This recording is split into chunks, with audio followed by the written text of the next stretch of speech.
Yeah, man, Supple Purples. My name is Blessed Beats. Exciting news coming out today. Let's check them out. What is the secret about? Find out. Jeebus Christ, I can barely keep up with technology nowadays. A lot of cool stuff is happening. Childhood dreams are even coming true when it comes to these samplers. One of the things that I've always wondered what it would be like is to have the ultimate form factor for the hands, which is the Game Boy, and to have a fully functioning sampler in the grip of your palms without ever needing to switch up the grip or anything. Just hold it like the Game Boy. The perfect mold for your hands, and be making music real-time sequencing using a sampler. I've been dreaming about this for a while. We have been getting close to that when it comes to these portability world in music production world. It seems like it is the hype right now. Everybody wants the portable stuff. I don't know why. It's true for myself as well. You know what I'm saying? Is it because it's cute? Is it because we like the idea of making beats anywhere we go? Lots of developments have been happening on the front of this. However, lately, you know probably damn well what happened. For example, last year we saw the new and updated SP-404 Mark II, which was a brilliant addition to the family of the SPs. Previously, the SPs were not good for war when it came to making full beats and shit on the fly. You know what I'm saying? You needed it in addition to some other friend samplers or whatever. It wasn't very fun at all to sequence on. It's my buddy Jade Wee right there demonstrating the SP-404. But this update was really quite the brilliant thing. But did it fit in the grip of your palm like the Game Boy? No, it did not. Did the OP1 fit in the grip of your palm like the Game Boy? It does, but it's sort of like the Game Gear, except you don't really reach the middle buttons, and ergonomically, it is not the ultimate thing. What came along then? Well, it's been out for a while, but it's starting to catch up some hype right about around now. It's the M8 tracker, right? Am I right? And this one is somewhat closer to LSDJ. As a matter of fact, it kind of rips the whole concept of LSDJ right off, which is something I love, but it's a tracker way of sequencing. It's not for everybody. I fucking love LSDJ. I'm working on some drum and bass and hip hop shit right now on the Game Boy right here, which you'll see in upcoming videos very soon. But this is like LSDJ on fucking steroids. 8 tracks and every standard type of synth that you could need. Sampler, editing, sequencing, every fucking effect you need. It is the bomb. But it is a tracker. It is not real-time sequencing in the same way as my dream. So then came along a couple of years ago actually. Here's some concept art I'm about to disclose to you for a dream that I had.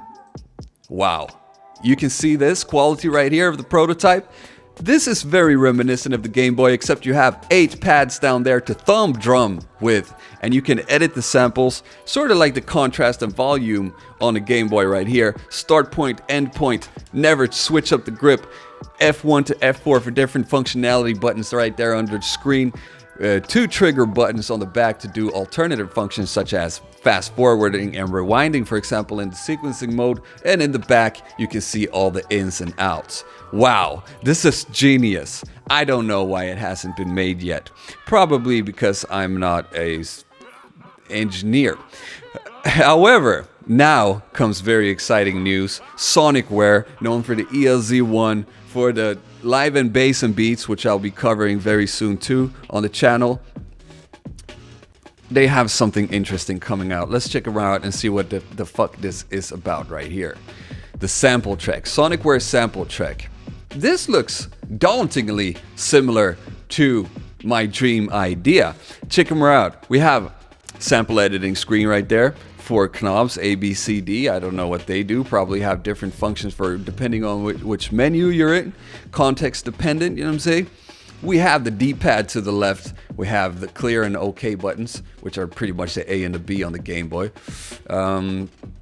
16 buttons here. I'm not sure exactly what they do. Maybe it's for picking the track. But then again, we have also a bunch of pads on the bottom which say track, so I guess you would be also picking tracks with them. And left and right buttons to switch between probably different banks or something like that. And of course all the sequencing there in the middle, ins and outs. Let's take a look at the back also. before we get, I have some details about this we're going to read through, but this is what it looks like from another angle, and you can also see that there's an SD card slot right there and a USB port. What looks to be a USB port, which is supposed to stream audio, as far as I've learned. And on the bottom we have the headphones out. Yeah, it's a better view of the side right there with the SD and the USB slots. And this is the back of it with the ins and outs.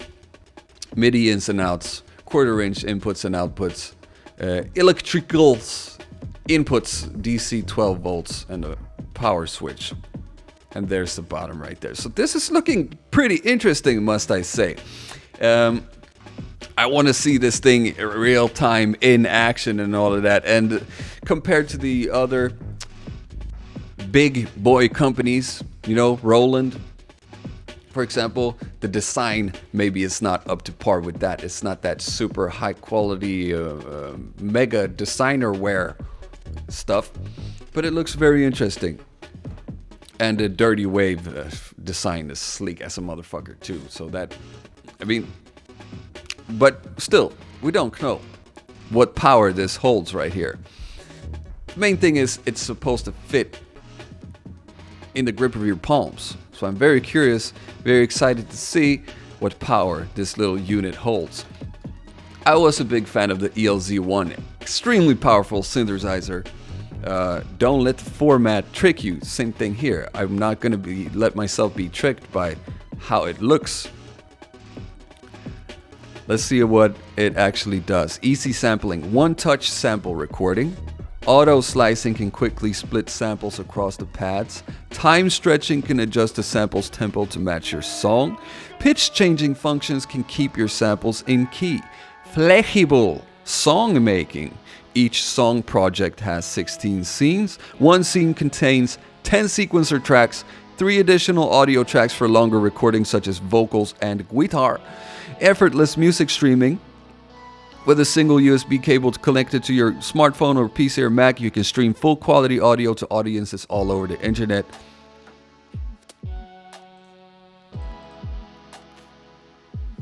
Massive sample libraries.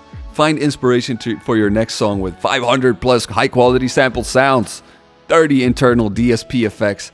Import your own sounds with the SD card, and of course you can sample straight into it using a built-in mic or the line inputs. It has a little built-in speaker. It can accept input from a variety of equipment, dynamic microphones, electric guitar and bass, general line level audio interfaces, of course, PC, Mac, and smartphones via USB. It can also synchronize playback with many musical instruments using MIDI and audio sync. What have we here? 15 full color LED pads. Velocity sensing pads function as drum pads or a keyboard. So you can also use it by spreading out the notes and playing it as a keyboard, you know what I'm saying? Directional pad with 2 buttons. Gamepad style controls are familiar, quick, and comfortable. 16 multiple buttons. So these are buttons 1 through 16 that you see. Navigate through 16 scenes in a song or step sequence with these numbered buttons. Nice. I hope you don't need to quantize. Follow me? Parameter control knobs. Sound adjustments are simple with turn and press style knobs. Built-in mic sampling anywhere, anytime. OLED display. The screen is sharp and easy to read. The screen is sharp and easy to read. Correct. Built-in speaker. Create music anywhere without headphones. That about covers the interface of it. And those are the details that we have right now. I want to see how the other screens look like. If you're interested in this, how they're actually releasing it this time around, similar to the other machines, is through a Kickstarter campaign. So I will link to that in the description. And there's a Facebook group that you can follow if you want to stay more closely up to date with what is going on in Japan at the Sonicware offices and the development of the SmplTrek. I'm very curious to see where this leads. Is this going to be the portable sampler of mine and perchance also of your dreams? We must see about that. Stay updated. Join us in the Discord. Check them out. Subscribe to the channel. Throw us a like, will you, to support. And what you're hearing in the background right now, beattape releasing today. Spotify, all digital platforms and all of that, same thing. In the description, you can find the link. If you want to search for it manually, Blez Magic Cabin. Very fine beattape. For the connoisseur, future Knock is what Yodelman called it.